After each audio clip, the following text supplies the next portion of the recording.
책 읽어주는 편안한 엄마입니다. 오늘은 한국 단편문학 대표주자인 오영수의 갯마을을 읽어드리겠습니다. 작가는 1914년 경남 울주에서 출생했습니다. 1950년 서울신문 신춘문예에 단편 머루가 당선되어 등단했으며 따뜻한 눈으로 인간을 바라보고 그 순수성에 초점을 맞추어 인정어린 인간의 모습과 애환을 그리는 작품을 즐겼었습니다. 오늘의 낭독이 여러분 모두에게 휴식의 시간이 될 수 있기를 소망하며 구독과 좋아요, 알림 설정을 해주시면 감사하겠습니다. 지은이, 오영수, 갯마을. 서쪽으로 멀리 기차 소리를 바람결에 들으며 어쩌면 동해 파도가 돌담 밑을 찰싹대는 H라는 조그만 갯마을이 있다. 덮개덮개 굴딱지가 붙은 모 없는 돌로 담을 쌓고 낡은 삿갓 모양 옹기종기 엎딘 초가가 20집 될까 말까. 조그마한 멸치 후리막이 있고, 후리막이란 물고기를 잡는 후리그물을 넣어두는 집입니다. 미역으로 이름이 있으나 이 마을 사내들은 대부분 철 따라 원양 출어에 품팔이를 나간다. 고기잡이 아낙네들은 썰물이면 조개나 해조를 캐고 밀물이면 채마밭이나 매는 것으로 여느 갯마을이나 별 다름없다. 다르다고 하면 이 마을에는 유독 과부가 많은 것이라고나 할까?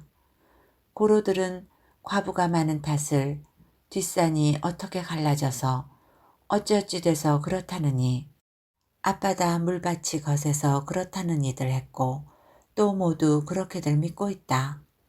혜순이도 과부였다. 과부들 중에서도 가장 젊은 23의 청상이었다. 초여름이었다. 어느 날 밤 조금 떨어진 멸치 후리막에서 꽹가리 소리가 들려왔다. 여름 들어 첫 꽹가리다. 마을은 갑자기 수선되기 시작했다. 멸치떼가 몰려온 것이다. 멸치떼가 들면 막에서는 꽹가리나 나팔로 신호를 한다. 그러면 마을 사람들은 막으로 달려가서 그물을 당긴다. 그물이 올라 수확이 많으면 많은 대로, 적으면 적은 대로 지시라고 해서 대개는 자벌을 나눠받는다. 수고의 대가다. 그렇기 때문에 후리를 당기러 갈 때는 광줄이나 바구니를 결코 잊지 않았고 대부분이 아낙네들이다. 갯마을의 가장 풍성하고 즐거운 때다. 혜순이도 부지런히 헌옷을 갈아입고 나갈 차비를 하는데 담밖에서 수기 엄마가 숨찬 소리로 "새댁 안 가? 같이 가요. 잠깐. 다들 갔다. 빨리 나오지 않고." "아따 빨리 가면 쥔 먼촌 봤나 뭐." 하고 혜순이가 사리바끌 나서자 수기 엄마는 "아이고 요거사." 눈앞에 대고 헛주먹질을 하면서 "맴치마만 걸치면 될걸 꼼을 대고서." "망측하게 또 맴치마다. 성님은 정말 맴치마래?" 맴치마란 호치마를 말합니다. "밤인데 누가 보나 뭐. 철벙대고 적시놓으면 빨기 귀찮고." 사실 그물을 당기고 보면 을에 옷이 젖는다. 식수도 간신히 나눠 먹는 갯마을이라 빨래가 여간아니다. 그래서 아낙네들은 맨발에 호치마만 두르고 나오는 버릇이 생겼는지도 모른다. 그로해서 또 젊은 사내들의 짓궂은 장난도 있다. 어쩌면 사내들의 짓궂은 장난을 실찮게 받아들이는 갯마을 여인들인지도 모른다. 혜순이와 수기 엄마는 물기슭 모래톱으로 해서 후리막으로 달려갔다. 맨발에 추진 모래가 한결 시원하다. 벌써 후리는 시작되었다. 굵직한 로프에는 후리꾼들이 지네발처럼 매달렸다. 데이야 데이야. 이편과 저편에서 이렇게 서로 주고받으면 로프는 팽팽해지면서 지그시 당겨온다.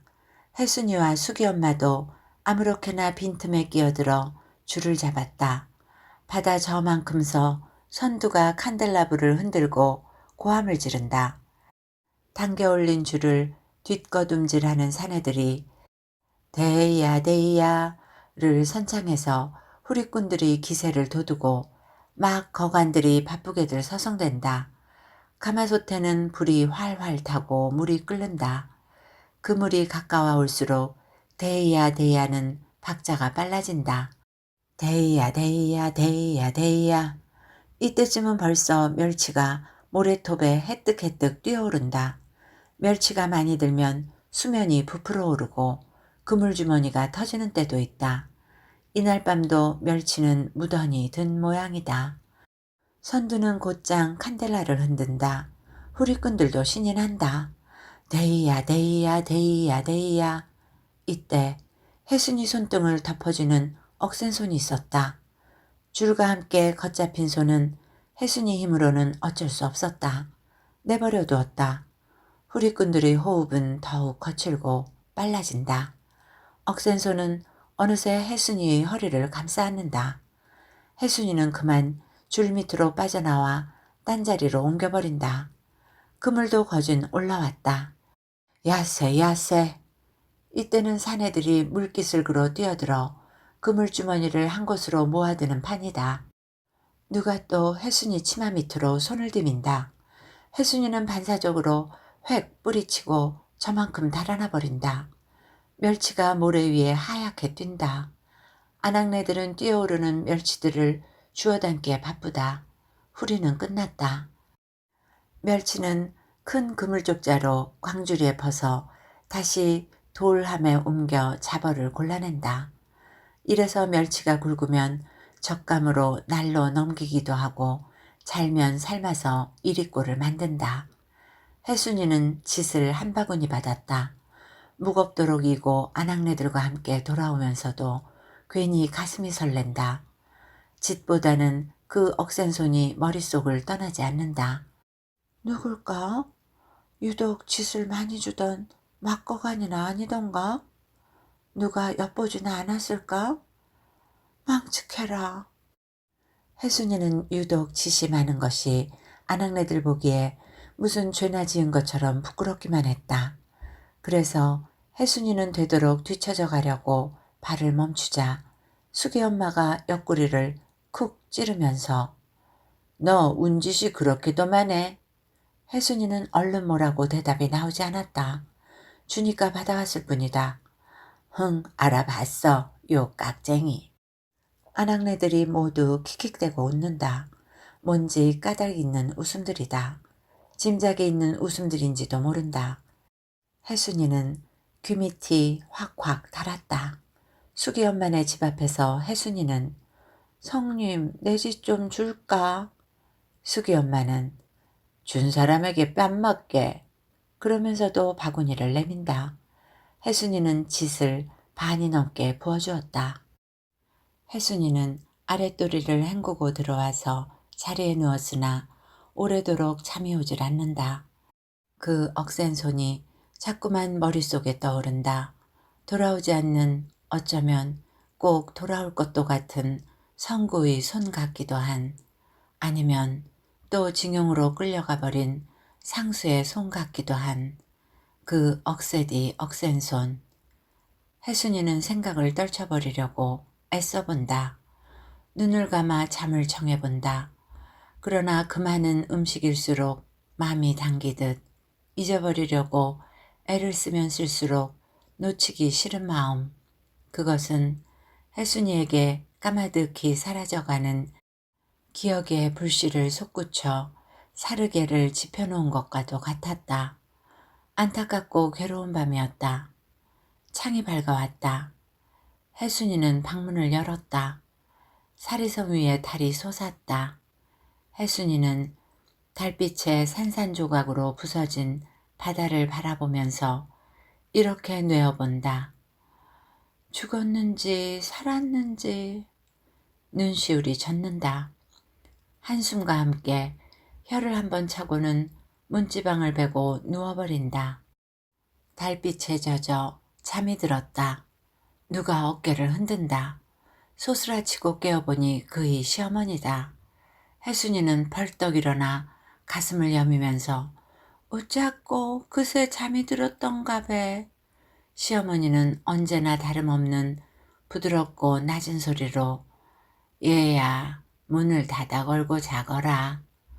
남편 없는 며느리가 애처로웠고 아들 없는 시어머니가 가엾어 친딸 친어머니 못지않게 정으로 살아가는 고부간이다. 그러나 이날 밤만은 얼굴이 달아올라 혜순이는 고개를 들 수가 없었다. 그의 시어머니는 언젠가 혜순이가 되돌아오기 전에도 얘야 문을 꼭 걸고 자거라고 한 적이 있었다.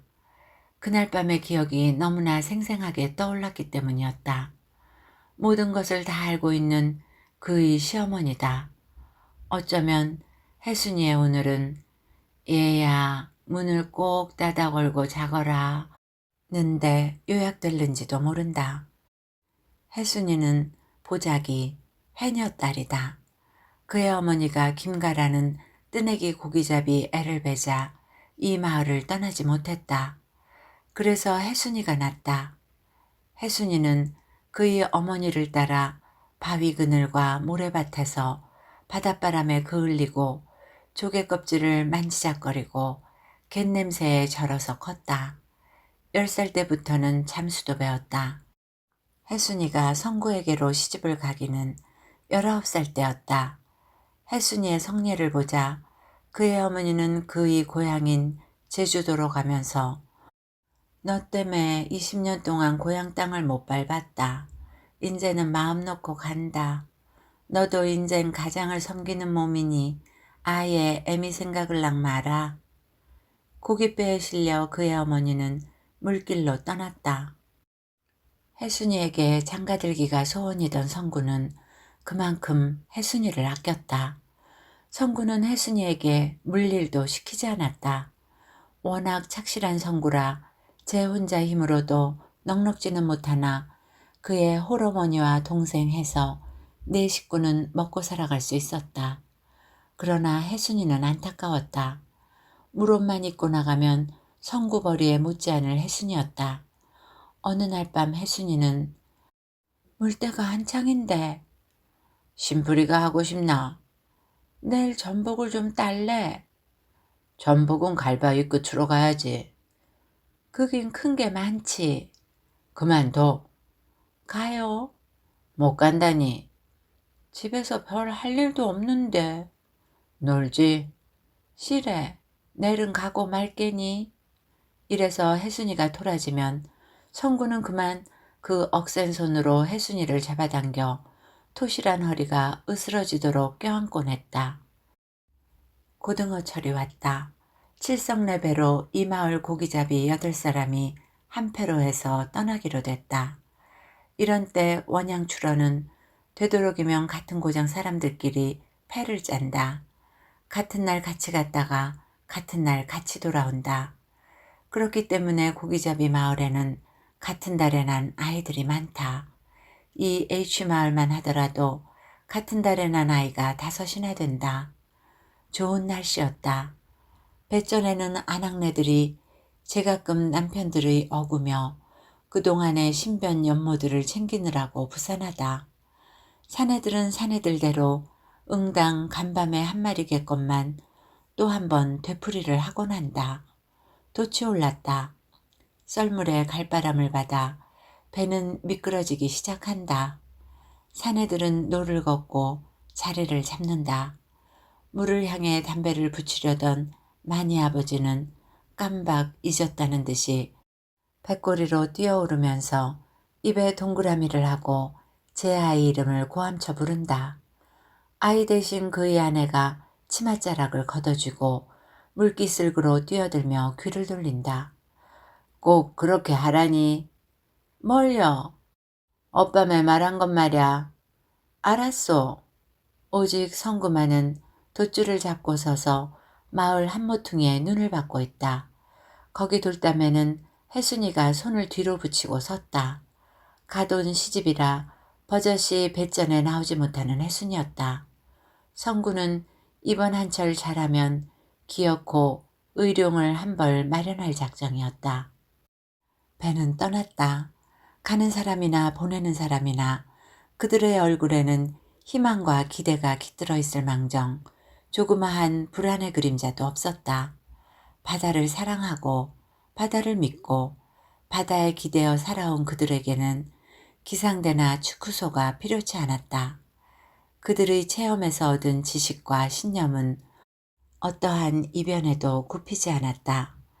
나를 받아놓고 선주는 목욕제기하고 풍신과 용신에 제를 올렸다. 풍어도 빌었다. 좋은 날씨에 물때 좋겠다. 갈바람이라 무슨 거리낌이 있었으랴. 하늘과 바다가 맞닿은 곳, 솜구름이 양떼처럼 피어오르는 희미한 수평선을 향해 배는 벌써 까마득하다.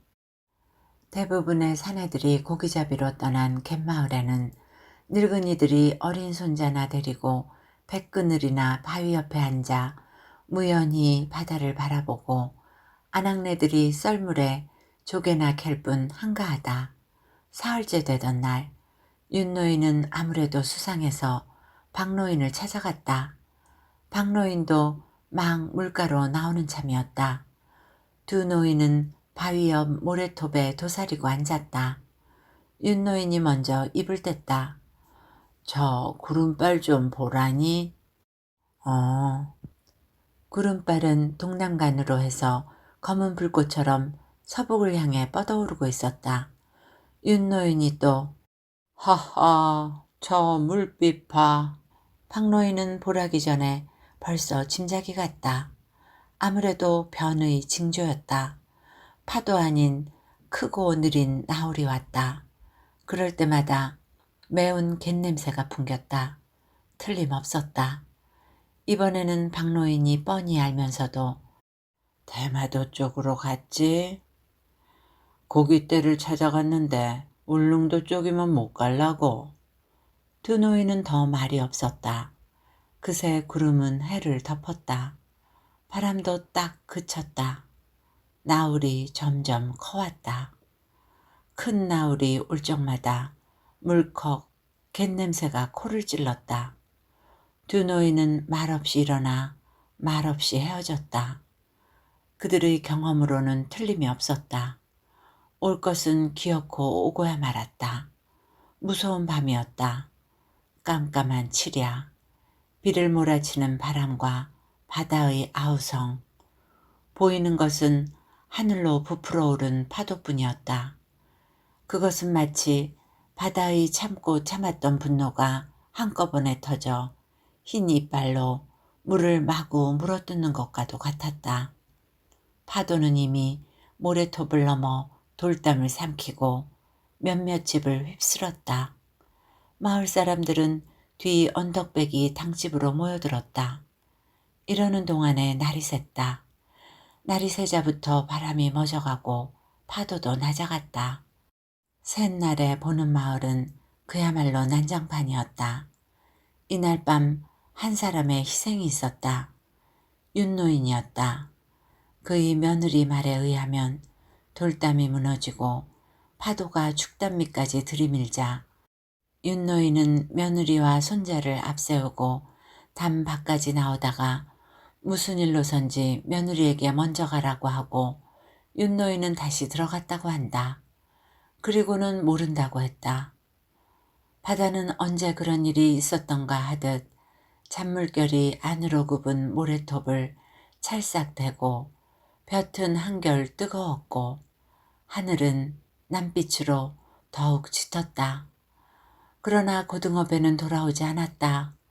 마을은 더 어두운 수심에 잠겼다. 이틀 후에 후리막 주인이 신문을 한 장 가지고 와서 추루한 많은 어선들이 행방불명이 됐다는 기사를 읽어주었다. 마을은 다시 수라장이 됐다. 집집마다 울음소리가 그치지 않았다. 이틀이 지났다. 울음에도 지쳤다. 울어서 해결될 문제가 아니었다. 설마 죽었을라고. 이런 희망을 가지고 아낙네들은 다시 바다로 나갔다. 살아야 했다. 바다에서 죽고 바다로 해서 산다. 혜순이는 성구가 돌아올 것을 누구보다도 믿었다. 그동안 세 식구가 먹고 살아야 했다. 혜순이도 물옷을 입고 바다로 나갔다. 해조를 따고 조개를 캐다가도 문득 이마에 손을 얹고 수평선을 바라다보곤 아련한 돛배만 지나가도 괜히 가슴을 두근거리는 아낙네들이었다. 멸치철이건만 후리도 없었다. 후리막은 집뚜껑을 송두리째 날려버린 그대로 손볼 엄두를 내지 않았다. 후리도 없는 갯마을 여름밤을 아낙네들은 일수 불가에 모였다. 불가란 물기슭 모래밭을 말합니다. 장에 갔다 온 아낙네의 장시세를 비롯해서 보고 들은 이야기, 이것이 아낙네들의 새로운 소식이요 즐거움이었다.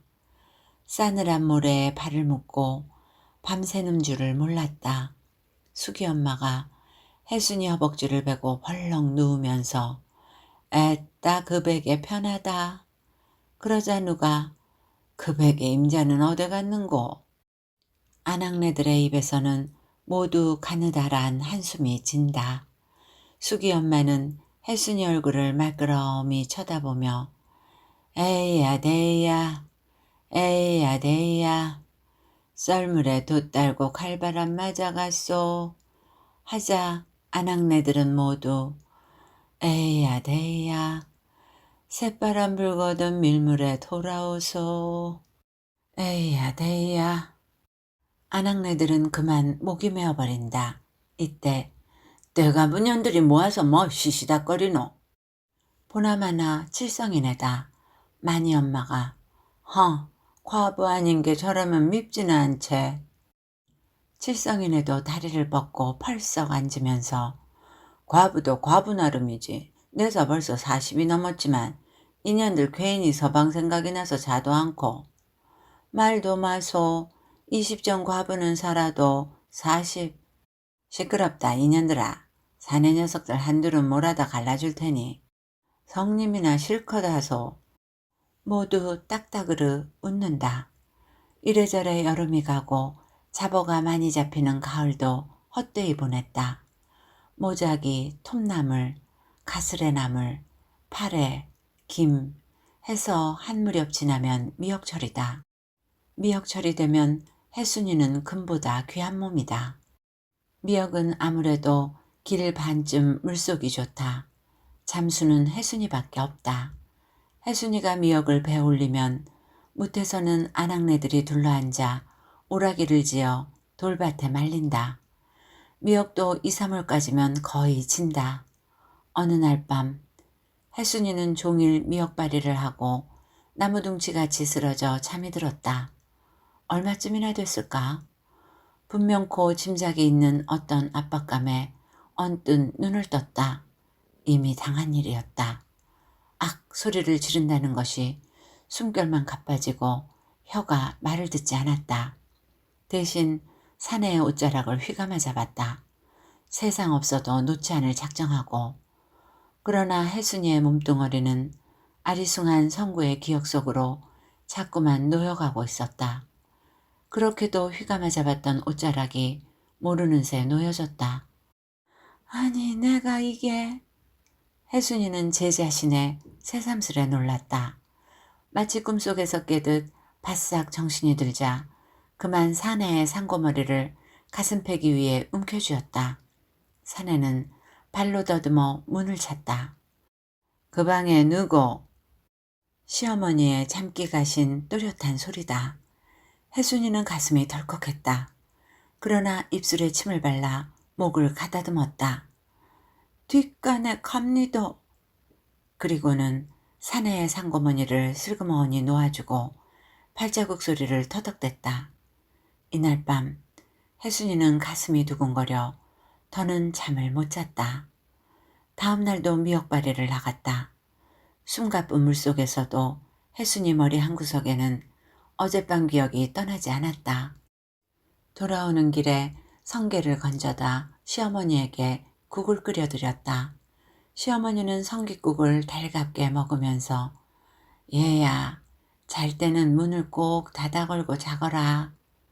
혜순이는 고개를 못 들었다. 대답 대신 시어머니 국대접에 새로 떠온 따순 국만 떠 보탰다.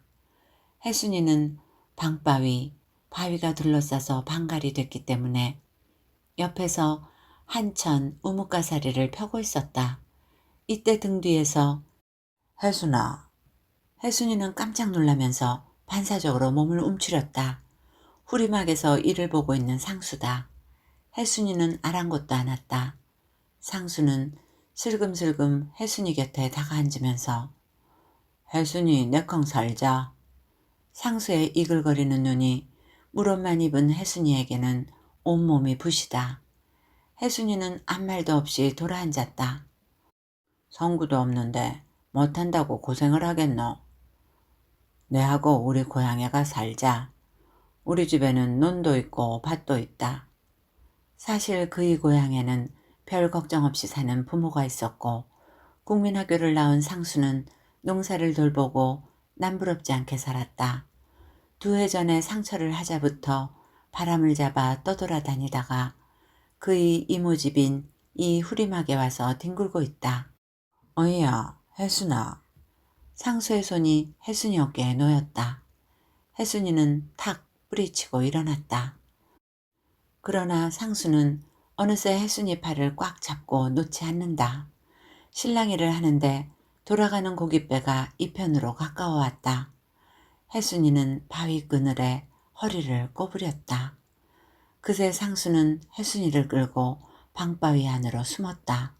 혜순이, 우리 날마다 잔치하자. 싫어, 싫어, 난 싫어. 정말. 나요, 좀 해가 지는데. 그럼 내 말 한 번만 들어. 뭐 말? 상수는 혜순이 허리에 팔을 돌렸다. 혜순이는 몸을 비꼬아 손가락을 비틀었다. 내 말 안 들으면 소문 낼 기다. 뭐 소문? 니하고 내하고 그렇고 그렇다고. 내 머리 낚고던 날 밤에. 혜순이는 비로소 알았다. 아무도 모르는 오직 마음속 깊이 간직해둔 비밀을 옆에서 엿보기나 한 것처럼 혜순이는 발끈해지자 허리에 꽂은 조개칼을 뽑아들었다. 서슬에 상수는 주춤 물러났다. 혜순이는 칼을 눈 위에 올려주고 내한테 손대면 찌른다. 손 안 댈게. 내 말 한 번만. 소문 낼 텐, 안 낼 텐. 안 낼게, 내 말. 나보고 아른 척 할 텐, 안 할 텐. 그래, 내 말 한 번만 들어주면. 상수는 칼을 휘두르는 혜순이가 겁은커녕 되레 귀여워만 보였다. 혜순이는 도사리고 칼을 겨누면서도 그날 밤의 기억을 떨어버릴 수가 없었다. 칼 쥔 손이 어느새 턱 밑까지 내렸다.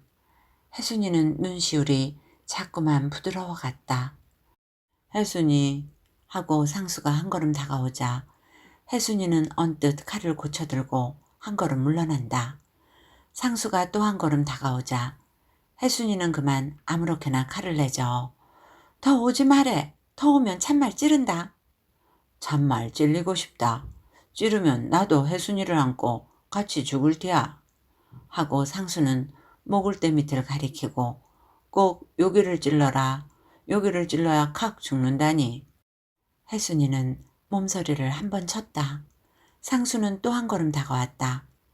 그러자 혜순이는 바위에 등을 붙이고 울음인지 웃음인지 알 수 없는 소리로 안 찌를게 오지 마래. 찔리고 싶어 왼몸이 근질근질하다. 칵 찔러라. 그래서 같이 죽자. 하는 상수의 눈에는 불이일 듯 하면서도 입가에는 어쩌면 미소가 들 것도 같다. 상수의 눈을 쏘아보던 혜순이는 그만 칼을 내던지고 참 못됐다. 상수는 칼을 주어 칼날을 더듬어 보면서 네, 이 칼 좀 갈아다 줄까? 이 칼로야 어디? 어쩌면 저렇게도 못됐을꼬.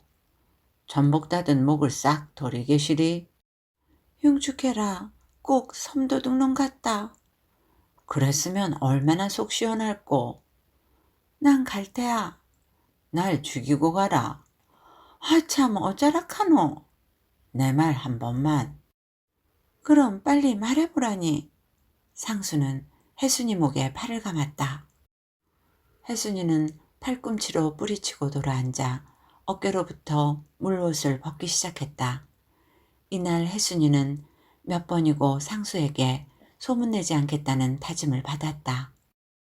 그러나 이틀이 못 가서 아낙네들 새 혜순이와 상수가 그렇고 그렇다는 소문이 돌기 시작했다. 고등어 처리와도 칠성랩에는 소식조차 없었다. 밤이면 아낙네들만이 불가 모래톱으로 모여들었다.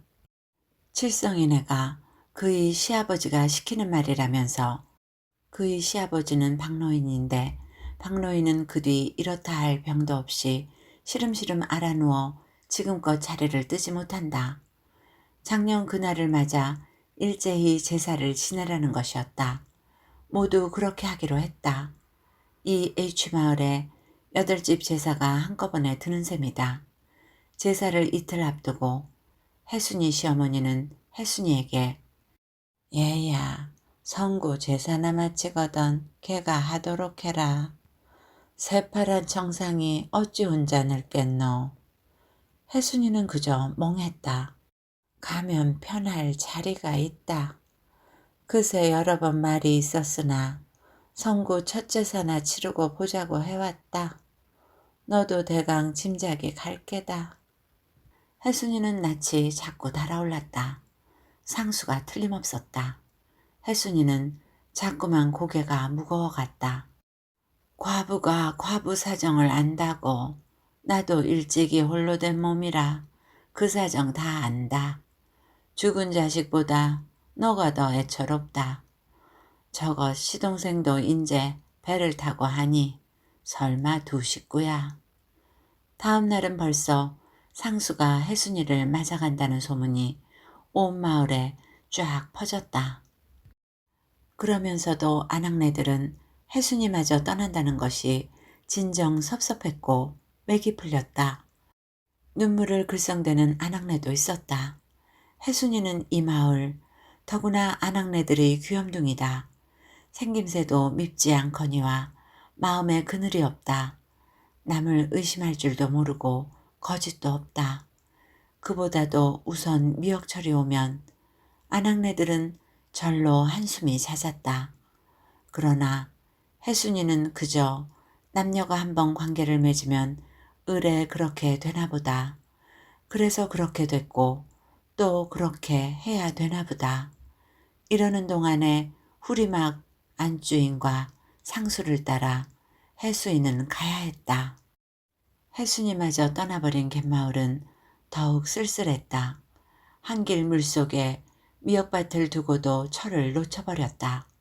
보릿고개가 장이도 고됐다. 해조로 끼니를 이어가는 집도 한두 집이 아니었다. 또 고등어철이 왔다. 두 번째 닿는 제사를 사흘 앞두고 아낙네들은 불가에 모여 요번 제사에는 고동생복도 없겠다. 이 밥은 못 차려도 바다를 베고서 바닷귀신이 고동생복 없이는 응감도 않을걸. 이렇게 주거니 받거니 하는데 뒤에서 누가 왁! 혜순이었다. 이거 새댁이 아이가. 새댁이 웃자닐고. 제사라고 왔나. 너거 새서방은. 그 중에서도 수기 엄마는 혜순이를 친정온 딸이나처럼 두 손으로 얼굴을 싸고 들여다보면서 좀 예비구나. 그러자 칠성내가 여기 좀 앉거라 보자. 혜순이는 아낙네들에 둘러싸여 비로소 성님들 잘 기셨소 했다. 너거 시어머니 봤나? 혜순이는 고개만 끄덕였다. 그의 시어머니는 혜순이를 보자 입부터 실룩이고 눈물을 거두었다. 아들 생각을 해선지 아니면 제삿날을 잊지 않고 온 며느리가 기특해선지. 혜순이는 제 방에 들어가서 우선 잠수 연모부터 찾아보았다.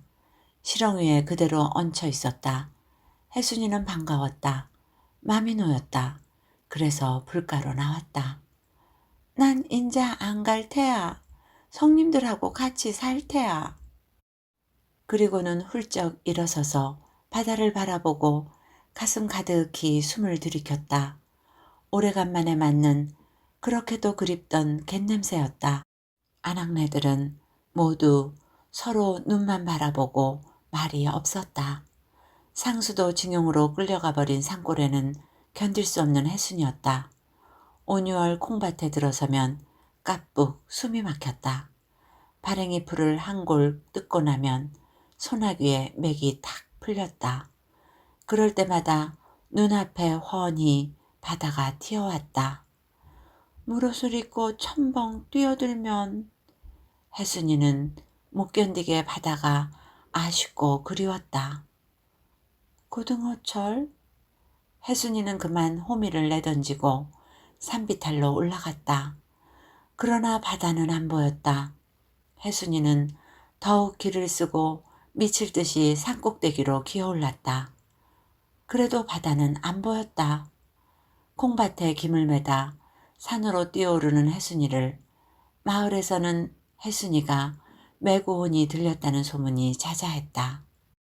매구란 천년 묵은 여우가 변하여 된다는 짐승입니다. 시가에서 무당을 데려다 굿을 차리는 그날 혜순이는 거든 소매만 내리고 마을을 빠져나와 30리 산길을 단걸음에 달려온 것이다. 너 진정이냐? 속 시원히 말 좀 해라 보자. 수기 엄마의 좀 다급한 물음에도 혜순이는 조용조용 수수밭에 가면 수수대가 모두 미역밭 같고 콩밭에 가면 콩밭이 왼통 바다로만 보이고 그래 바다가 보고파 자꾸 산으로 올라갔지 뭐. 그래도 바다가 안 보이대. 그래 너고 새서방은 징용 간 지가 언제라고. 저런 시집에선 날 매구혼이 들렸대. 난 인제 죽어도 안 갈 테야. 성님들하고 여기 같이 살 테야. 이때 후리막에서 야단스런 꽹가리가 울렸다. 아, 후리다. 후리다. 안 가? 왜 안 가? 수기 엄마가 혜순이를 보고 맴치마만 두르고 빨리 나오라니. 혜순이는 재빨리 옷을 갈아입고 나왔다. 아낙네들은 혜순이를 앞세우고 후리막으로 달려갔다. 맨발의 식은 모래가 오장육부에 간지럽도록 시원했다. 다름산 마루에 초하을에 달이 걸렸다.